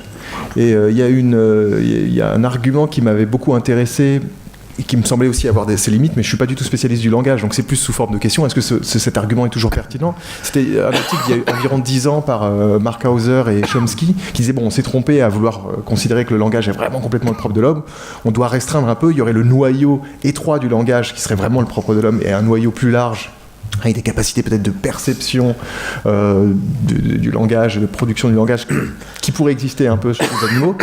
Mais ce que j'avais compris de cet argument, c'est qu'il considérait que ce noyau étroit du langage, une de ses propriétés fondamentales qui était propre à l'homme, c'était la récursivité. Je pense que tu crois, que je sais. Or, même ça, je ne le trouve pas ça complètement satisfaisant, parce que nos capacités de récursivité me semblent assez limitées. Enfin, je pense qu'au bout de 3-4 coups, on est déjà perdu. Donc je sais pas ce que... Oui, je peux intervenir un peu là-dessus. D'abord, la récursivité, c'est pas vraiment un problème de langage. C'est le problème tout à l'heure qu'on a vu de l'intentionnalité de la théorie de l'esprit. C'est marginalement du langage. Alors, pour ce qui est du langage, comme toujours, si on coupe la barre assez haut, seule l'espèce humaine a des langages d'une grande complexité. L'espèce humaine avec son histoire. Si vous mettez un enfant sauvage avec des antilopes, il n'apprendra pas à parler. S'il n'a pas des éducateurs humains pour leur parler. Mais c'est vrai que seule l'espèce humaine a des langages d'une complexité que nous connaissons. Maintenant, ce qu'on montre, c'est qu'il y a quand même des proto-langages dans un certain nombre de groupes animaux. Alors, il y a des proto-langages très... Alors, l'éthologie définit le langage par rapport à la communication. La communication, il y en a beaucoup, les oiseaux, enfin, il y a des animaux qui communiquent. Le langage, pour l'éthologiste, c'est une communication qui fait référence non pas au présent, mais au passé, à quelque chose qui n'est plus présent dans l'environnement. Lorsque le locuteur parle, si j'ose dire, ou lorsqu'il communique, pour que ce soit langage, il faut qu'il fasse référence à quelque chose qui n'est plus présent dans son environnement. Il ne faut pas qu'il dise, attention, un épervier ou j'ai faim. Alors, des exemples de langage comme ça, avec cette référence éthologique, il n'y en a pas beaucoup. Il y a le fameux proto-langage des abeilles, très simple, une abeille qui trouve une source de nourriture, revient à la ruche, fait une sorte de danse, qui est comprise par les autres abeilles, qui dit en gros la direction par rapport au soleil, la distance de la source et peut-être la quantité de nourriture. 3 mots. C'est pas un langage très évolué, mais enfin, c'est un langage au sens éthologique du terme. Plus complexes sont les langages, les proto-langages que les humains peuvent enseigner à des chimpanzés ou à des gorilles, qui n'ont pas les structures vocales, donc on leur apprend soit le langage des sourds-muets, c'est des langages par geste, soit des langages arbitraires de figures magnétiques sur un tableau ou de figures sur un écran d'ordinateur, un carré noir pour une banane, un rond rouge pour une pomme, etc. Enfin, pas pour une pomme parce que ça serait trop proche, un carré vert pour une pomme. Et donc, etc. Donc, grâce à ça, les chimpanzés peuvent développer des langages, des proto-langages de 150 à 300 mots, avec quelques règles sommaires de grammaire, si, alors. Alors, je peux vous donner quelques exemples, mais vous connaissez peut-être ça déjà. Un chimpanzé avait appris, par exemple, le lait, voiture, et puis entendre. Et un jour, le laitier est arrivé, et elle a dit « J'entends la voiture du laitier. J'entends la voiture du lait. » Un autre exemple, un chimpanzé avait appris toutes les couleurs, en gros, et puis 2 fruits, la banane et la pomme, mais pas l'orange. Un jour, on lui prend une orange, alors il a affiché, donne la pomme couleur orange. Dernier exemple plus humoristique, un chimpanzé avait appris sale, ma cage est sale. Et un jour, il voulait aller en promenade, son expérimentateur ne voulait pas, donc il a affiché ça le bonhomme. C'est-à-dire qu'il il a transféré le... Donc vous voyez, bon, bien sûr, le chimpanzé n'est pas un homme. Hein. Il n'aura pas le langage d'un humain, mais c'est amusant de voir qu'il est capable de faire ça, qu'il a un minimum de langage un peu comparable à ce qu'un enfant de 3 ans fait quand il dit « méminou, mémé salon ». Et mon dernier exemple, c'est les chiens. Alors les chiens ne parlent pas, bien d'accord.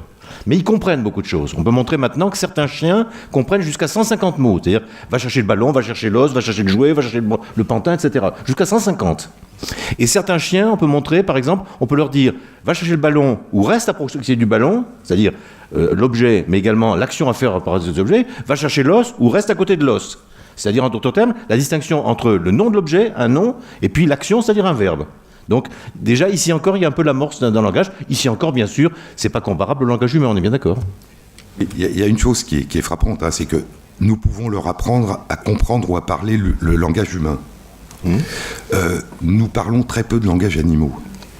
Donc, communication, pas langage. Non, mais oui, parlons. Ce que je veux dire, c'est que nous disons d'autant plus qu'il n'y a pas de langage que nous sommes totalement incapables de le comprendre. C'est un peu comme le test de reconnaissance de soi. Bien sûr. Et donc, je ne sais pas très bien si les langages animaux n'existent pas, on sait pas. Sont très ou si le fait que nous ne les comprenions pas.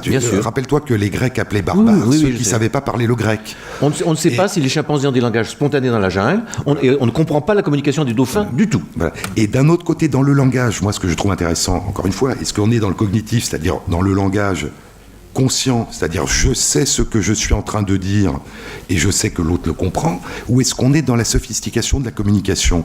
Or là encore, il y a une ambiguïté. Je veux dire, aucun corps ne se construit sans être à chaque seconde empli de communication. Si ces communications s'arrêtent, nous mourrons instantanément.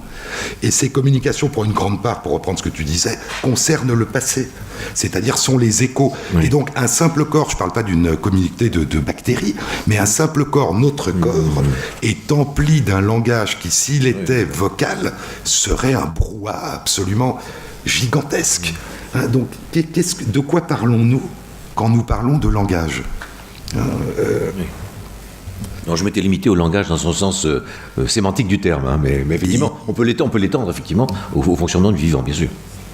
Alors, est-ce que c'est le fait de créer, c'est le fait de créer des catégories, est-ce que c'est le fait de le savoir, hein, c'était un peu la question qui était posée. Les singes ont des cris d'alarme. Savent-ils qu'ils sont en train d'émettre des cris d'alarme? Bon, c'est une autre question, mais est-ce que c'est le répertoire de communication? Est-ce que c'est le caractère évolutif de ce répertoire? Ou est-ce que c'est le fait qu'il prend une forme consciente? Auquel cas, encore une fois, ce que nous appelons le langage n'est qu'une toute partie émergée de l'iceberg de ce qui est fondamental dans le vivant, qui est qu'il n'y a pas de monde vivant sans communication. D'ailleurs, dans le domaine, encore une fois, sur lequel qui a été mon sujet de travail, si vous coupez une cellule de communication avec d'autres cellules, la seule chose qu'elle sait faire, c'est s'autodétruire.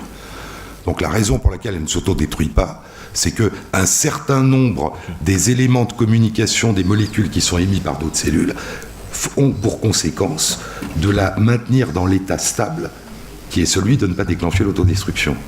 Je suis tout à fait d'accord avec toi. Hein. Ça rejoint l'idée que les mécanismes biologiques de base préparent les mécanismes culturels. C'est la même chose, bien sûr. Oui. Ou dans l'état instable, qui est celui de ne pas déclencher son autodestruction. Alors les deux sont instables, il y en a un qui va finir par être stable, c'est quand il disparaîtra, et donc vous avez raison, la poursuite de son état instable. Mais le non-basculement dans l'état alternatif, dans un des états alternatifs. Et par rapport à la recherche en sciences cognitives, que pensez-vous des modèles animaux? Est-ce qu'on peut calquer des découvertes sur l'animal, sur le cerveau animal, sur les capacités humaines? Un modèle n'est jamais un calque complet. Un modèle, ça reproduit une partie d'un phénomène, plus ou moins bien. Hein, prenons par exemple la maladie d'Alzheimer qui est à la mode, si j'ose dire, pour des raisons de développement. Eh bien, on peut trouver des modèles qui vont développer les protéines amyloïdes. On peut trouver des modèles qui vont agir sur l'impact sur les mémoires, la cognition, etc. Plus le modèle sera puissant, plus il sera en quelque sorte proche d'une autre. Mais un modèle, ça a toujours été une reproduction partielle d'un phénomène humain. Et c'est depuis toujours. Hein. Les lois de la génétique ont été mises en évidence d'abord chez les petits pois, puis chez les bactéries, etc., puis chez les drosophiles. drosophiles éventuellement, c'est des modèles partiels qui bien sûr sont applicables à l'homme, mais le modèle n'est toujours qu'une petite partie du phénomène. Donc on ne peut pas dire qu'une étude sur l'animal, ça soit exactement ce qu'il va donner chez l'homme, mais ça va apporter des éléments. Prenons un exemple précis si vous voulez, il y a chez le babouin des épilepsies photosensibles un peu similaires à ce qu'on trouve chez l'homme, c'est-à-dire que certains babouins, lorsqu'on fait des flashs, ils tombent dans des crises d'épilepsie. C'est pas exactement ce qui est la même façon que chez l'homme, mais si vous trouvez un médicament qui guérit le babouin, je vous fiche mon billet qui va guérir l'homme aussi. En d'autres termes, le modèle est utile pour la propagation de la connaissance, même s'il ne reproduit pas l'intégralité du syndrome. Oui, j'avais un collègue qui disait, quand j'étais étudiant, que l'homme est un mauvais modèle de la souris. C'est-à-dire, on voit bien que suivant, étant donné que nous sommes évidemment intéressés par nous-mêmes, chaque être vivant et chaque espèce vivante se distingue justement par sa spécificité, sa singularité. Donc aucune espèce n'est superposable, problème qui a longtemps été celui de la biologie. Aucun individu n'est superposable aux autres. Et donc, comme par confort, là où on le peut, on crée des lignées de souris génétiquement identiques. Des lignées de souris génétiquement identiques, eh bien ça correspond à une souris particulière parmi des centaines de millions de souris qui sont par définition génétiquement différentes. Donc même dans le modèle, ce qu'on appelle le modèle à l'intérieur du modèle, est-ce que c'est une lignée qu'on a créée? Est-ce que c'est un seul individu qu'on a multiplié? Quel est le degré de diversité que l'on donne à ces animaux? Quelle est l'influence de l'environnement? Et donc, en particulier, tous les effets épigénétiques qu'on le fait. C'est-à-dire, si on rend l'environnement contraint, eh bien, même si les animaux sont génétiquement divers, ils sont dans un seul des milliers d'environnements possibles dans lesquels ils pourraient être. Et s'ils sont dans des environnements différents, mais qui sont génétiquement identiques. Et donc, vous voyez la complexité d'avoir un modèle animal. Suivant les questions qu'on pose, je dirais que plus elles sont réductionnistes, au sens presque mécanistique, moins c'est important. Plus elles sont, plus on veut en tirer des conséquences générales, et plus elles sont extraordinairement réductrices. Le paradoxe a été, vous l'avez peut-être évoqué, je n'étais pas là toute la journée, les travaux qui, il y a une dizaine d'années, ont montré que les animaux maintenus dans des conditions qu'on considérait comme bonnes dans des animaleries de laboratoire étaient des animaux malades parce que c'était des animaux stressés et que donc on étudiait la santé de ces animaux chez des animaux malades. Et donc l'idée a été qu'il faut leur donner un environnement qui soit le plus ouvert possible, non seulement parce que ça traduit la réalité, mais parce que ça les empêche d'être malades et donc de ne pas être dans leur état normal. Donc il y a vraiment des questions. Et plus on se rapproche, moi je crois que la leçon a été, plus on se rapproche de l'être humain, les grands singes, les chimpanzés, et plus cette notion a pris de l'importance.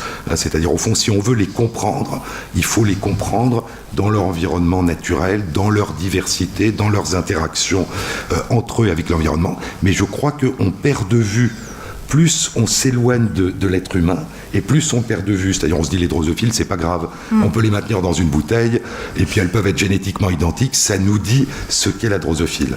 Et en fait, ça nous dit ce qu'est une drosophile dans un environnement très particulier. Et c'est plus difficile de revenir en disant qu'est-ce que j'ai appris sur l'être humain quand j'ai regardé une drosophile dans une bouteille que déjà quand j'ai regardé une population de drosophiles dans son environnement naturel. Mais ça pose aussi un problème éthique qu'on peut évoquer ici aussi, c'est que l'expérimentation sur l'animal, ça repose sur une sorte de paradoxe qui est que il faut qu'il soit suffisamment proche de nous pour qu'on puisse en tirer des conséquences qui intéressent l'homme, mais suffisamment loin pour qu'on considère que sur un plan éthique, ça ne pose pas de problème éthique particulier. Et donc, il y a un problème très général qu'on ne va pas discuter ici, mais est-ce qu'il faut préférer des drosophiles plutôt que des souris plutôt que des chimpanzés, etc. Il y a tout un problème éthique qui se profile là-dessous. Mais il y a certains chercheurs qui essayent de concilier les deux. Ce qui m'a toujours frappé, c'est que Nicolas Clayton, encore une fois, qui est la plus grande spécialiste de l'étude des comportements cognitifs des jets et des corvidés, a décidé de perdre les renseignements qu'elle pourrait tirer de l'étude neurobiologique de leur cerveau, parce que ça consisterait à les sacrifier. Et donc elle préfère étudier leur comportement sans les sacrifier que les sacrifier. Donc on voit que même chez des animaux qui sont relativement éloignés, il y a différentes façons, d'aborder et de résoudre le problème. Mais je crois par contre que le fait qu'au fond, qu'il y ait une généalogie commune fait que sur certaines caractéristiques, des cousins très très éloignés de nous peuvent nous donner des renseignements plus pertinents sur certains de nos composantes ou de nos caractéristiques que des cousins plus proches. Et donc, suivant ce qu'on étudie, suivant les questions qu'on se pose, et en général, plus elles sont réduites et réductionnistes, plus ça peut opérer, des modèles extrêmement éloignés peuvent donner des renseignements extrêmement importants à cause de la simplicité de leurs possibilités d'exploration. Et donc, on apprend plus sur nous, parfois en étudiant une cellule de levure, sur certaines composantes, qu'on en apprendrait en étudiant un être vivant qui nous ressemble plus, parce que la difficulté d'interprétation serait aussi grande qu'elle l'est chez nous. Donc il y a toute une série de niveaux, et je crois qu'il n'y a pas de modèle, si la question n'est pas, ça a été, je pense, qui a été une des évolutions de la primatologie et de l'éthologie, il n'y a pas de modèle sans savoir ce qu'on est en train de poser comme question.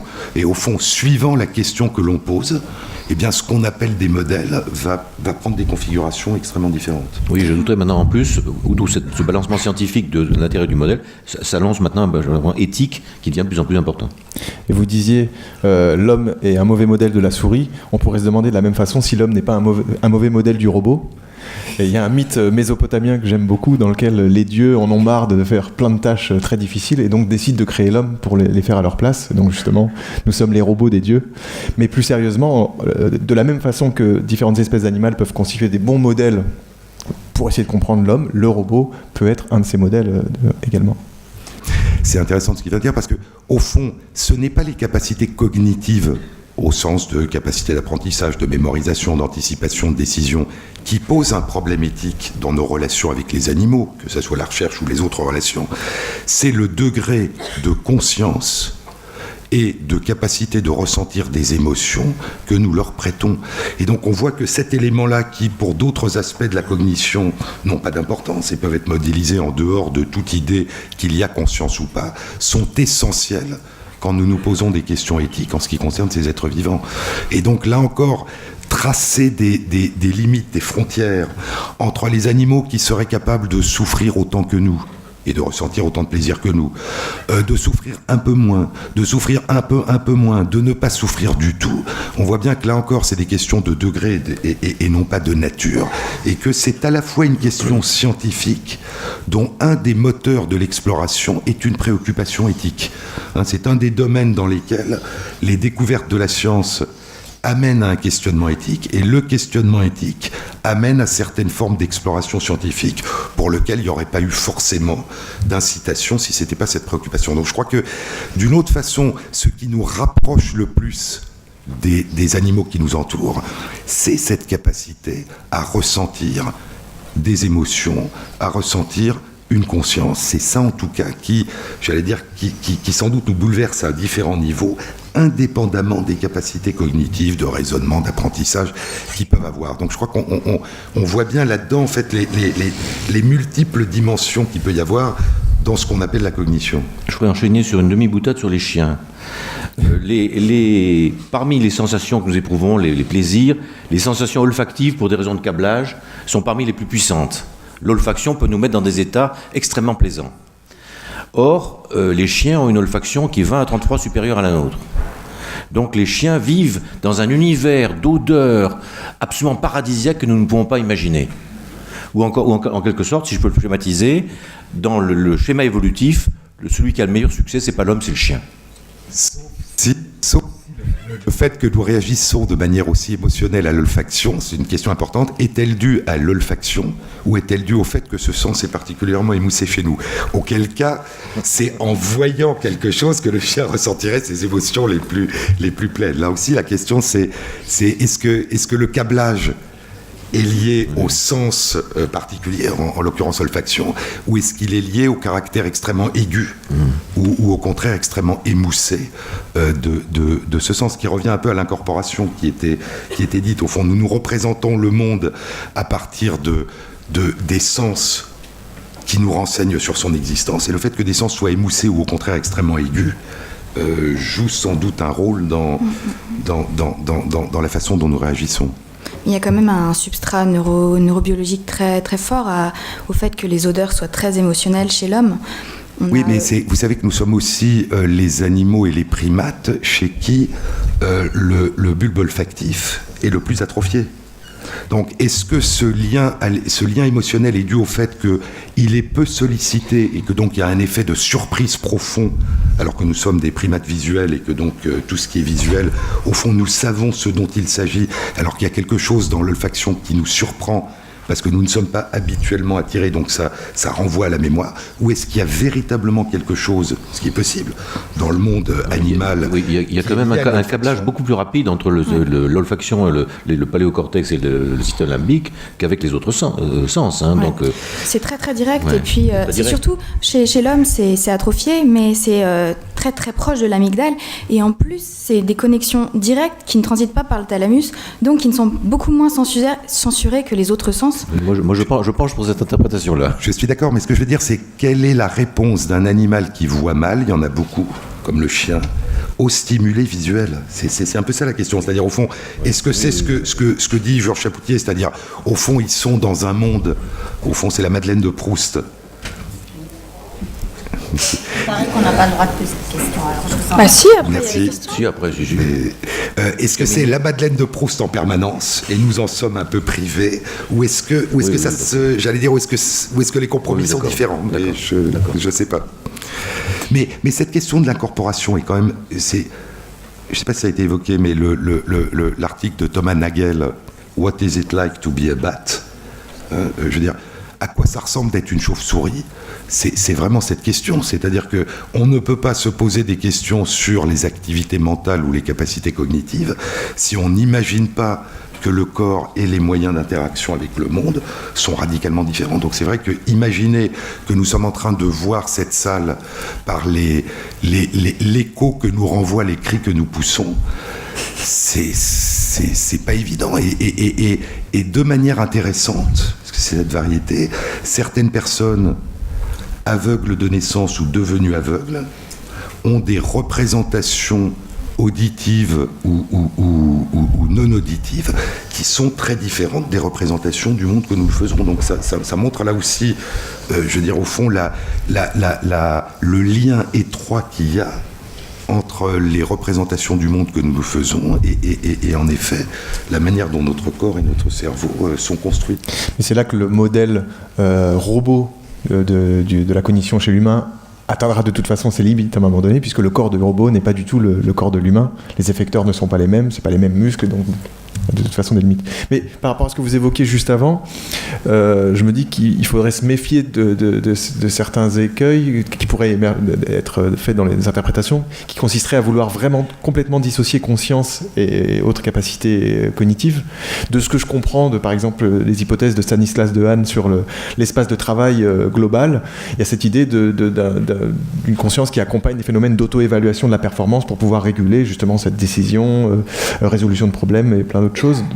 Donc, encore une fois, je ne suis pas spécialiste, donc je ne peux pas, moi, définir la conscience et vraiment la comprendre, mais j'ai cru comprendre qu'il y avait un lien étroit entre conscience et raisonnement cognitif. Là encore, hein, que la conscience, mais nous en faisons, j'allais dire, l'expérience d'autant plus que nous ne faisons pas l'expérience des phénomènes inconscients qui jouent un rôle essentiel et dont par définition nous avons une expérience extrêmement indirecte ou inexistante. Donc que la conscience change la manière dont nous abordons ce qu'on appelle la cognition, c'est évident. Qu'il faille de la conscience pour qu'il y ait cognition, j'allais dire, c'est présupposer que tous les phénomènes d'apprentissage, de décision, etc., qui ne s'accompagnent pas de conscience, sortent du champ de la cognition. Donc c'était un peu la question que je posais. Dans ces phénomènes élémentaires qui ne nécessitent pas de conscience pour exister, mais qui jouent sans doute un rôle très important en deçà et même dans la conscience, est-ce qu'on peut les explorer tout seul? Et si on les explore tout seul, on les explore a priori en dehors de la conscience. On va peut-être conclure et prendre vos questions, parce que sinon on va... oui. Il y a une question. Ah non, on a le micro. Oui. Il marche. Une question ? Je voudrais intervenir sur 3 points. Le premier est le suivant. Lorsque je suis chez moi, je ne sais pas, par exemple, dans ma ferme, j'entends le chant du coq. Je sais que c'est un coq. Si c'est un lion qui rugit, je sais quel danger il représente pour moi. Mais si c'est un homme, il y a de grandes interrogations. En 1936, à 6 h du matin, on frappe à la porte chez quelqu'un à Moscou. On se posait la question s'il s'agissait de la GPU, arrestation de Lubyanka, torture, puis naturellement le goulag, ou bien il s'agissait du laitier. Le problème, effectivement, du danger que représente l'autre homme pour l'homme est permanent, sauf dans les sociétés hyper sécurisées. Et aujourd'hui, naturellement, dans des pays qui sont en guerre, ce problème du danger que représente l'homme pour l'homme est permanent. Ça, c'est le premier élément. Le rapport de l'homme à lui-même est un rapport porté par le désir, la domination, et souvent l'appropriation de ce que l'autre possède, ou bien le désir de le tuer. Et là, la guerre est aussi un phénomène interspécifique. Deuxième élément. L'abeille et l'architecte. L'architecte conçoit sa maison, l'abeille la construit de manière non préconçue, non représentée, non selon un plan. C'est toujours la même ruche à forme hexagonale. Par conséquent, la différence, c'est la différence de la pensée, et la différence entre l'homme et l'animal, c'est premièrement la pensée. Et la deuxième différence qui montre que c'est vraiment la pensée qui va induire dans le monde, je ne parlerai pas du phénomène religieux, c'est que là, l'animal, dans son milieu naturel, est toujours dans un cadre d'adaptation au milieu naturel, et que dans un cadre défavorable, l'homme le transforme. C'est-à-dire inscrit sa pensée dans le milieu naturel. Et troisième élément, et ce sera la dernière, j'arrive à ma question, je l'adresse naturellement à M. Amezen. Dans la communication cellulaire, vous avez perçu des niveaux conscientiels. Tout se passe comme s'il y avait un niveau conscientiel. Bon. Il est là. Bon, alors si vous ne percevez pas le niveau conscientiel, alors je voudrais dire, alors je ne dis plus rien, j'annule la question. Voilà, le présupposé, c'est qu'il n'y a pas de niveau de conscience. Encore une fois, je veux dire, nous ne pouvons pas prouver l'absence de conscience chez les plantes et chez les bactéries, mais je dirais qu'il n'y a aucune raison de supposer a priori qu'elle l'est.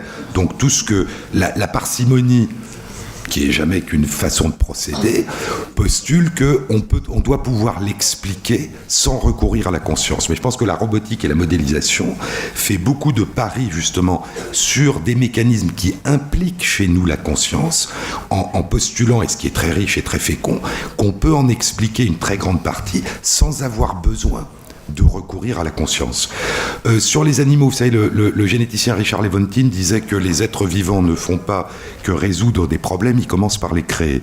Donc il n'y a rien qui ait plus modifié la planète dont nous héritons que l'ensemble des êtres vivants qui s'y sont succédés. Nous sommes en train de le faire assez vite, c'est-à-dire qu'encore une fois, comme tout ce que nous le faisons vite. Mais vous savez, l'oxygène que nous respirons est une production, est une présence qui est due à l'activité des cyanobactéries, des petites bactéries qui font de la photosynthèse il y a 2 milliards d'années, qui ont fait que la concentration dans l'atmosphère de l'oxygène est celle qu'elle est aujourd'hui, ce qui d'ailleurs a causé une extinction massive de la plupart des organismes unicellulaires qui vivaient à l'époque, parce que l'oxygène est toxique quand on n'y est pas adapté. Donc je veux dire, les êtres vivants n'ont cessé de transformer les planètes. Le dernier livre qu'a écrit Darwin 1 an avant sa mort, qui est très beau d'ailleurs, est un livre sur les vers de terre, dans lesquels il explique comment les vers de terre modèlent les paysages, créent les reliefs, fabriquent l'humus, et donc, disait-il, créent les reliefs de nos campagnes anglaises. Donc, je veux dire, le monde qui nous entoure est un monde qui est transformé en permanence par les êtres vivants. Alors, est-ce que nous le faisons différemment? Sûrement. Est-ce que nous le faisons de manière plus puissante? Sûrement. Mais ce n'est pas une caractéristique humaine. C'est-à-dire transformer notre environnement, c'est-à-dire transformer son environnement. Vivre, c'est modifier son environnement. Par définition. Manger, interagir avec l'environnement. Et donc, les êtres vivants ne font que modifier, d'où la phrase de Richard Lewontin, en essayant de résoudre leurs problèmes, ils en créent. Parce qu'en essayant de vivre, ils modifient l'environnement dans lequel ils vivent, et donc ils sont obligés de s'adapter aux modifications qu'ils ont créées eux-mêmes.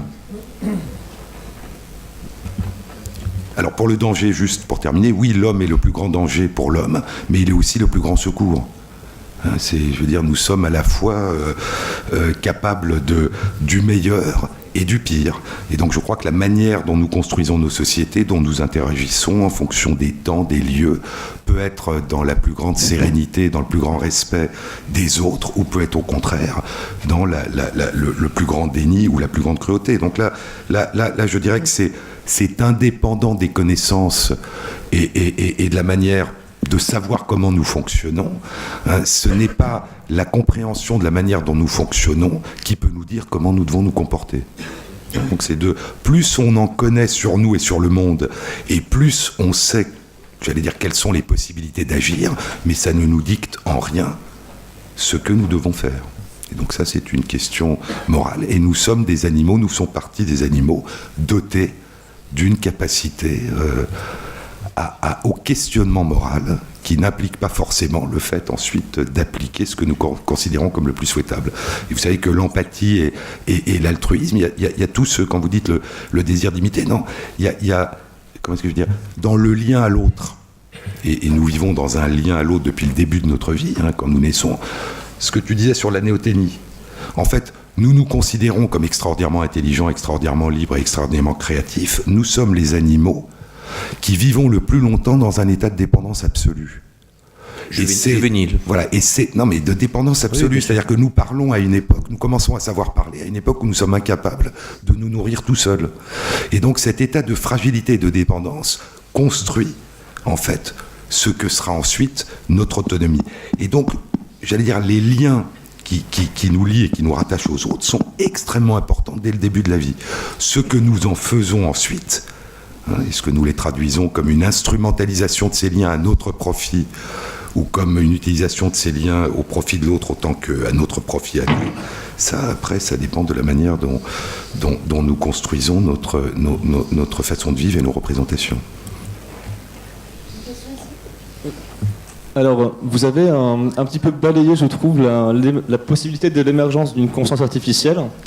Et en même temps, en parallèle, vous raillez un petit peu vos prédécesseurs qui balayaient la potentialité de l'émergence d'une conscience animale. Et à l'heure où il y a des chercheurs qui avancent que les nourrissons pourraient apprendre finalement les émotions après la naissance, avec en particulier les expressions faciales et les neurones miroirs, est-ce qu'on ne pourrait pas imaginer que l'émotion, justement, que vous avez un peu écartée de la possibilité des ordinateurs, pourrait pas être faite par apprentissage, justement, d'un ordinateur? C'est une réaction pour mon collègue informaticien. Je voudrais juste dire un mot. Je n'ai pas balayé l'histoire de la conscience. J'ai dit que Libet défendait cette thèse, qu'il n'y avait pas de conscience animale, que ça ne servait à rien, mais moi, je n'étais pas d'accord du tout avec ça. Justement, vous avez raillé ces personnes-là qui n'étaient pas d'accord avec la conscience animale. Oui, je pense qu'il y a une conscience animale, bien sûr. Et vous avez balayé la conscience artificielle un petit peu. Alors, la conscience artificielle, conseille mon collègue, là, vous vous dressez à... Non, mais personne ne peut balayer ni les émotions, ni la conscience, ni les rêves, ni la méditation d'une machine. La grande difficulté, c'est de savoir sur quels critères on pourrait en affirmer l'existence. Et or, comme la science ne travaille pas dans l'indémontrable, puisque l'indémontrable sort du champ scientifique, même si c'est un sujet de réflexion intéressant, je ne suis pas sûr, en tout cas dans l'état de nos connaissances actuelles, que ce soit une question scientifiquement testable et que donc ce soit une question d'ordre scientifique et pas d'ordre métaphysique, épistémologique, philosophique ou anthropologique, aujourd'hui. Oui, de façon similaire, moi je balayais pas du tout la possibilité d'émergence d'une conscience artificielle. Par contre, justement, je pense qu'à l'heure actuelle, le robot peut nous aider plutôt à mieux définir ce qu'est la conscience et à tester des hypothèses qui viennent de la biologie. Oui. Thierry Gaudin, je fais de la prospective. Donc, je voudrais revenir sur une question qui était évoquée au début, celle de l'homme augmenté par les robots, pour dire que aux États-Unis, il y a un mouvement très fort actuellement qui s'appelle le transhumanisme, qui consiste à dire que la fusion de l'homme et de la machine est absolument inévitable, qu'à partir de 2040, les robots seront plus intelligents que les humains, et qu'enfin, notre destinée, si vous voulez, c'est justement cet homme augmenté. Et en plus, ils promettent l'immortalité. Il faut savoir que ceci est soutenu par Google, qui est quand même devenue la plus grosse entreprise des États-Unis, et l'Université de la Singularité, qu'ils ont créé est hébergé par la NASA, c'est-à-dire complètement soutenu par les instances officielles américaines. Bon, alors ceci est, à mon avis, extrêmement important. C'est un tableau de l'avenir qui est un véritable défi. Ce défi, c'est celui de la crédibilité de l'immortalité. Jusqu'à présent, il y avait que les églises qui promettaient une chose pareille. Et je crois que la réfutation de ce défi, c'est effectivement l'apoptose de Jean-Claude Ameisen, c'est-à-dire la présence constante de la mort à l'intérieur de la vie. Voilà. On ne peut pas promettre l'immortalité. Mais je crois que c'est un point extrêmement important et peut-être qui devrait être clairement abordé lors peut-être de votre réunion de l'an prochain. Je ne sais pas. Juste un mot là-dessus. Non pas en tant que roboticien, je ne suis pas roboticien, mais l'homme augmenté, ça, bien sûr, on l'est déjà. On a des lunettes, des pacemakers, etc. En revanche, que l'homme soit dépassé par sa machine, ça, j'y crois pas. Dans l'immédiat. Peut-être, il y aura peut-être des civilisations de robots plus tard. Dans l'état actuel des choses, les machines les plus sophistiquées, y compris les ordinateurs, tout ce qu'on voudra, ne font que prolonger l'activité humaine. Dans l'état actuel des choses. Oui, je crois que c'est toujours la question par quoi on mesure. C'est-à-dire une machine plus intelligente que l'homme pour jouer aux échecs, ça existe. Bon. Et donc, je veux dire, nous avons fabriqué un instrument qui joue mieux aux échecs, considéré pendant très longtemps comme un des jeux qui testent l'intelligence humaine de la manière la plus forte. Et alors, nous avons fait depuis longtemps des instruments qui courent plus vite que nous, qui savent voler alors que nous ne savons pas voler. Nous rentrons même à l'intérieur où nous les envoyons s'envoler tout seuls. Donc le fait que nous ayons créé des instruments qui ont des capacités que nous n'avons pas, je dirais que d'une certaine façon, le but a toujours été de faire en sorte que les instruments que nous créons aient des capacités que nous n'avons pas. C'est pour suppléer aux nôtres. Là où ça devient compliqué, c'est lorsqu'on commence à dire plus ou mieux que l'être humain. Et de nouveau, la question devient, est-ce que ce qui définit l'humanité, est-ce que ce qui définit un être humain, c'est sa capacité à résoudre un problème donné ? Est-ce que ce qui définit un être humain, c'est sa capacité à mieux faire telle ou telle opération d'apprentissage, de mémorisation, de résolution d'un problème qu'une machine ? Mais c'est une vision de l'humanité qui prend la machine comme référence. C'est-à-dire, ce à quoi ça nous amène, je pense, c'est nous interroger sur ce qui fait notre humanité, qui, à mon sens, dépasse les capacités d'apprentissage, de mémorisation, de résolution de problèmes, aussi importantes et utiles soient-elles.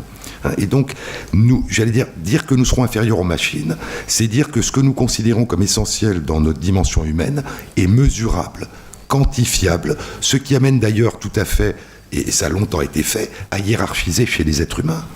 Parce que si une machine peut être vue comme étant meilleure, je ne sais pas ce que ça veut dire, qu'un être humain, il y a des êtres humains qui, dans les mêmes domaines, sont meilleurs que d'autres.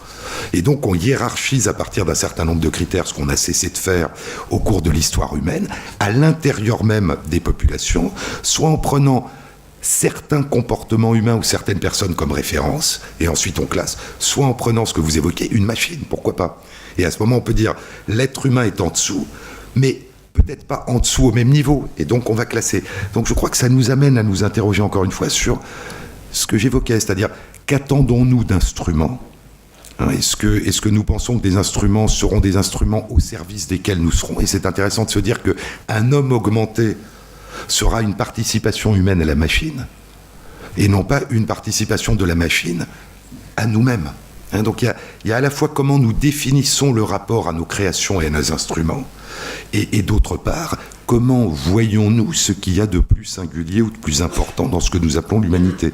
Alors sans aller à la question de savoir si un jour des machines deviennent autonomes, capables de conscience, elles peuvent très bien nous éliminer. Je veux dire, ce qu'elles feront à ce moment dépendra des pouvoirs et de l'évolution qu'elles auront. Donc, je crois qu'il y a plusieurs sujets qui s'intriquent, mais cette vision un peu naïve que les machines nous dépasseront, mais que nous les mettrons à notre service, et que bien qu'elles soient beaucoup plus intelligentes et beaucoup plus humaines que nous, c'est nous qui les domestiquerons et qui les mettrons à notre service, et de ce fait, nous serons augmentés. Il y a quelque chose qui mérite d'être interrogé, qui mérite d'être réfléchi. Sur l'immortalité, un mot. Ce n'est pas parce que la mort est au cœur du vivant que la reconstruction permanente n'est pas possible. Le seul problème, c'est ce qui me frappe toujours, c'est que l'immortalité est improuvable. L'immortalité, c'est de ne pas mourir demain. Donc aussi longtemps qu'on vit, on ne sait jamais si on est immortel, parce qu'être immortel, c'est ne pas être mort demain. Donc pour une abeille ouvrière qui vit 2 mois, une reine qui vit 10 ans, c'est une reine immortelle pour plusieurs générations d'abeilles ouvrières, mais elle meurt. Elle meurt beaucoup plus tard, des générations l'ont vu, mais elle meurt. Donc je ne sais pas ce qu'est l'immortalité. L'immortalité, c'est être à la fin des temps et dire « je ne suis pas mort jusqu'à la fin des temps ». Bon. Donc on peut vivre longtemps, on peut peut-être vivre beaucoup plus longtemps qu'on ne vit aujourd'hui. Vous savez que, et ça touche à la fois la conscience et la longévité, le Comité consultatif national d'éthique a été actuellement saisi par le Conseil d'État avec l'Académie de médecine et le Conseil de l'Ordre des médecins pour l'éclairer sur la question de savoir ce qu'il conviendrait de faire avec M. Vincent Lambert. Or là, le problème n'est pas l'espérance de vie. Le problème, c'est la conscience. Comment l'apprécie-t-on ? Est-ce que ce monsieur est conscient ou pas, jusqu'à quel niveau, et qu'est-ce que ça signifie ? Vous voyez la difficulté de déjà, chez une personne, d'essayer de définir ce que ça veut dire et ce que ça signifie. Et la deuxième, c'est qu'il ne s'agit pas d'immortalité ou pas d'immortalité. Il s'agit de savoir dans quel état une personne est en train de vivre et si elle souhaiterait ou pas continuer à vivre.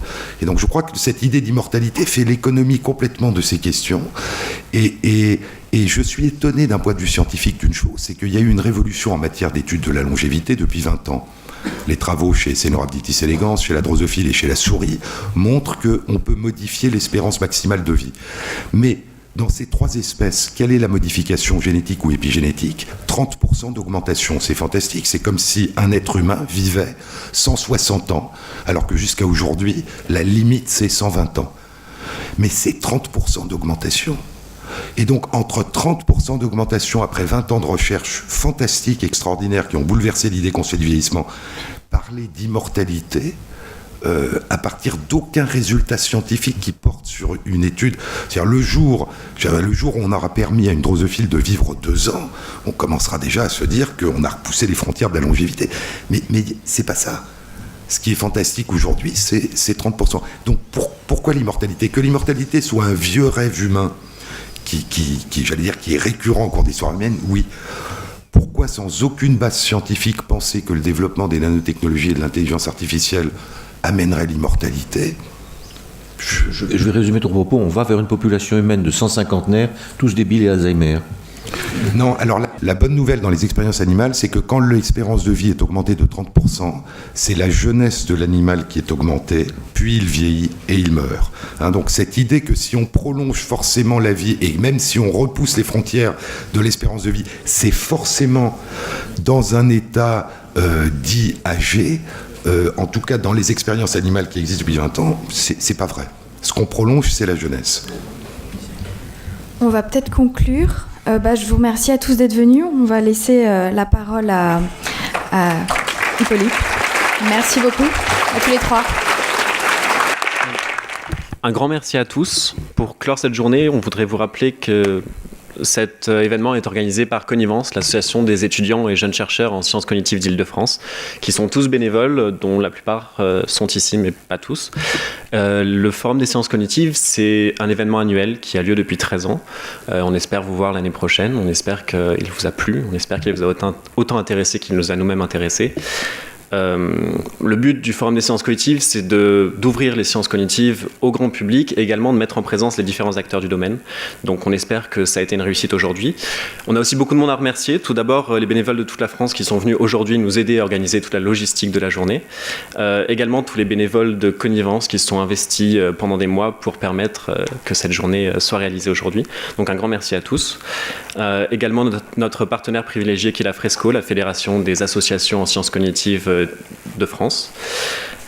Également, bien sûr, tous les conférenciers qui ont accepté de venir partager avec nous leurs connaissances de manière bénévole et donc qui ont enrichi cette journée avec de nombreuses conférences passionnantes. Également, bien sûr, tous les exposants qui ont fait vivre le forum, qui ont fait vivre l'espace de rencontre et qu'on remercie profondément. Et puis, bien sûr, tous les partenaires, donc à savoir le RISC, le Cogmaster, l'Institut d'études cognitives, l'ENP, l'Université Pierre et Marie Curie, PSL, l'Université Paris Descartes, le CNRS, le LPP. Et puis bien sûr, un grand merci au public qui a permis de faire vivre cette journée, qui a enrichi les conférences par les participations, qui a enrichi les espaces de rencontre par les interactions, les échanges et les rencontres. Bien sûr, on espère donc tous vous voir l'année prochaine. Et puis maintenant, ce qu'il nous reste à faire, c'est de vous inviter tous au cocktail de fermeture, qui est donc ouvert à tout le monde, qui se passe dans la salle Marie Curie, auquel on espère vous voir nombreux. Merci beaucoup.